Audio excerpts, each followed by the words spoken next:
Davet tebliğ kim etmeli? Bizim aramızda değil ya, alim olmalı. Karısıdır davet tebliğ etmeli, alim olmalı. Alim olmalı yani gurun doğru. Yani ne form alim olmalı? Hem medadi bilen alim olmalı. Hemetsizler hemegan danan, hemegan henüz az, madar ne zayiden, hem medadi bilen adama yok. Peygamber de ben hem medadi bilen nimettir. Vaktliyin bolttur Peygamberin zendegisine, sorularına ben bilemek deyip. Peygamber de hem medadi bilmeyemiştir. Hem medadi bilen bir Allah Teala. Peygamber'e davet tebliğ etmeklikte ahum olmalı, alim ahum olmalı yangurun yanlış. Alim olmalı yangurun doğru ama alimlikten menzur ahunlukta. Alimlikten menzur neme? Şu aytiyan dağın hakkında alma olmalı diye ayttık. İnalekem Moğlali Hayr rahmetullahi aleyhi Hanefi mezhep. Şuna hakkında hadis var. Men ra minkum munkaren. Sizin hayki bildiğiniz telekan orada. Başlarken eli bilen aytardım. Bolmasa dili bilen, bolmasa yürekten şon kıyın ortadan. Şu hadisin mahtatında İnnemâ ye'muru ve yenha men kâne alime bimâ ye'muru bihi ve yenha anhu. Yaxşı açarlayandan aytarayan ol bir adam olmalı, alim olmalı deyiptir. Alim olmalı diyenler ne mi deyiptir? Ve zâlike yahtelifu ihtilâfi şey. Alim olmalı diyen diye farklı diye. Ne yaparım?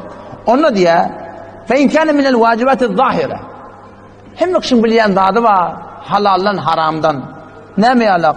Arada yalak, namaz yalak, zekat yalak, zina yalak, arak yalak. O şuna mengeş. Hem yoksun bilen dadır var. Fe kullul muslimine alimun bihadiptir. Hem Müslümanlar sana alim onu deyiptir. Ve sonra haydi bir karası Müslüman doğunu ki öz eşten dadın hakkında, bilen dadın hakkında, hem yoksun bilen dadın hakkında davet tebliğ edip tuğha. Senden bir alim mi sen tebliğ etiyen demektik yanlış. Şoşona alim şu. Her kim nemen tebliğ etmeli, neme alim olsan şona tebliğ etmeli. O bir mesail ve fıkhi. Halal ve haram fetva vermeli. Karası Müslüman doğulun, men falan hakkından şey deyip eştim demektik ecadı var. Onun hakkında ondan idafe keplemektik ecadı yok. Peki onun da alim olmalı yangurun neme ahum olmalı dedik de şonadın hakkında şon doğruluğun egirliğini ank bilen adam olmalı diye ayttık. Namaz okuyan doğruluğun egirliğini bilmeyen adam mı amin? Mescide gelmekin doğruluğun doğru değerlerini bilmeyen adam mı amin? La ilahe illallah aytmaklıkta şunu togap varlığını bilmeyen adam mı amin? Hem medadi bilmeyen adamları, bilmeli adamları hem yok tebliğ etmeli. Batılı yatan adamları olur khas adamları tebliğ etmeli.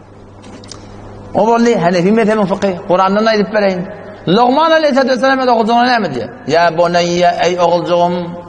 Oğulcuğunu ben dediği kapatıyor. Ya bunayya ahun ya moğla ya birdatte. Ya bunayya ey oğulcuğum akimis salat namaz doğru suratına cemaat bilen yerini yetirir.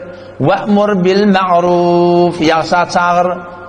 Venha anil munkar telefeden aytar. Oğulcuğuna aydı otuyorsun. Ahun narul. Şeyh darul ya birdatte. Vasbir ala ma asabak. Yaxşı çağır bemandan aytadan oğulcuğun gurrun madır.